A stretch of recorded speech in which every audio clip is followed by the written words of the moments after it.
ఏమో తెలియక అయోమయంలో పడిపోతారు. అంటే ఈ యొక్క రూపాన్ని దర్శనం చేయాలి అంటే దశావతార దర్శనంతో సమానమైనటువంటి రూపమే ఈ యొక్క తిరుమల క్షేత్రంలో ఉన్నటువంటి శ్రీ వెంకటేశ్వర స్వామి వారి యొక్క రూపము. ఈ రూపము నుంచి అనుగ్రహాన్ని పొందాలి అన్నా, ఈ రూపాన్ని మనం దర్శనము చేయాలి అన్నా కూడా మొదటిగా స్వామివారి యొక్క అనుగ్రహం మన మీద ఉండాలి. మీరందరూ తిరుమల వచ్చారని మీరందరూ అనుకుంటున్నారు. ఇక్కడికి వచ్చి కూర్చుంటే ఏదో కాసేపు మనం ఏదో హోమం చేస్తే దర్శనానికి వెళ్ళొచ్చనే ఉద్దేశం మీలో ఉంటుంది.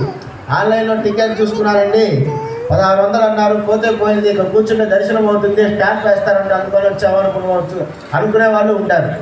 కానీ ఈ యొక్క అనుగ్రహాన్ని భగవంతుడు మీకు ఇవ్వాలని అనుకుంటాడు. కాబట్టి మనం ఇక్కడికి వస్తాం. ఈ అనుగ్రహాన్ని ఇవ్వాలని ఎలా సంకల్పం చేస్తున్నాడు పరమాత్మ అంటే, మనందరికీ కూడా జీవితంలో ప్రతి ఒక్క మానవుడికి కూడా